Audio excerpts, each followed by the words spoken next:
તો સાબરકાંઠાથી એક મોટા સમાચાર સામે આવી રહ્યા છે, આપને જણાવી દઈએ સૌથી મોટા સમાચાર। સાબરકાંઠામાં 2 દિવસના વિરામ બાદ ફરી વરસાદી ઝાપટા અને હિંમતનગરના ગંભોઈ, કરણપુરા સહિતના ગ્રામ્ય વિસ્તારોમાં વરસાદ પણ છે। વાતાવરણમાં અચાનક પલટો આવ્યો છે, વરસાદી ઝાપટા શરૂ થઈ ગયા છે। 2 દિવસ બાદ વરસાદી વાતાવરણ જામ્યું છે, ખેતીઓમાં નુકસાન થવાની ખેડૂતોને ભીતિ સેવાઈ રહી છે। હજુ પણ હવામાન વિભાગની ભારે વરસાદની આગાહી કરવામાં આવી છે। આપને જણાવી દઈએ મોટા સમાચાર જે સાબરકાંઠાથી મળ્યા છે।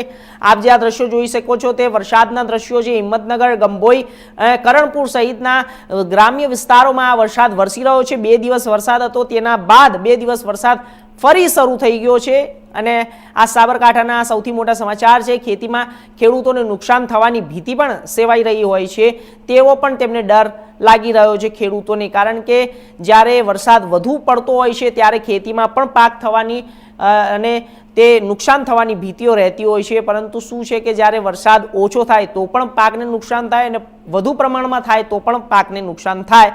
તો આ સાથે ખેડૂતો પણ ચિંતામાં મુકાયા છે। 2 દિવસ બાદ જો વધારે પડતો વરસાદ વરસી જશે તો ખેડૂતોને પણ ચિંતા સતાવશે અને આ હવામાન વિભાગ તરફથી પણ આગાહી છે કે ભારે ભરખમ વરસાદ પણ સાબરકાંઠા, હિંમતનગર, ગંભોઈ અને કરણપુર વિસ્તારોમાં, આ ગ્રામ્ય વિસ્તારોમાં વરસાદ અત્યારે હાલ ચાલુ છે।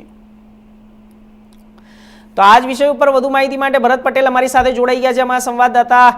ભરત, અત્યારે શું હાલ પરિસ્થિતિ છે? વરસાદે જે માજા મૂકી છે સિઝનના વરસાદની અંદર, અત્યારે ખૂબ જ 2 દિવસ બાદ વરસાદ પડી રહ્યો છે, ખેડૂતોનું શું પ્રતિક્રિયા છે, ગ્રામજનોની શું પ્રતિક્રિયા છે, હવામાન વિભાગ શું કહી રહ્યું છે?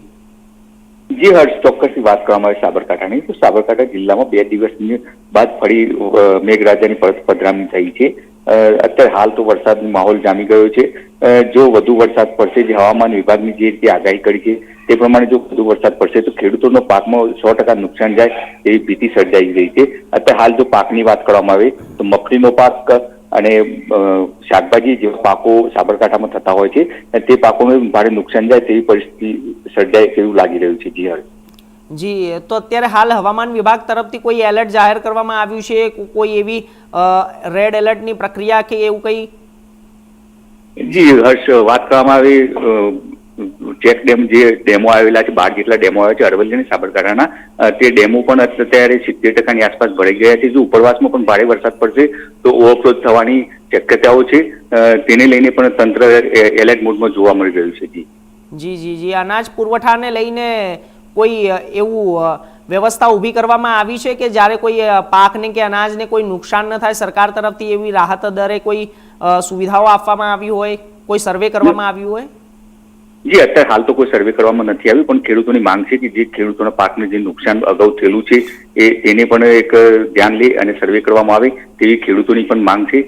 બાકીનું જે પાણી છોડવામાં આવશે તો પણ એલર્ટ કરવામાં આવશે અને આગામી સમયમાં કોઈ જો આવું કોઈ પાણી છોડવામાં કોઈ ચેક ડેમો જે ભરાયા હોય તેને લઈને પણ એક સૂચના કરવામાં આવશે। જી જી ભરત, આપનો ખૂબ ખૂબ આભાર માહિતી આપવા માટે।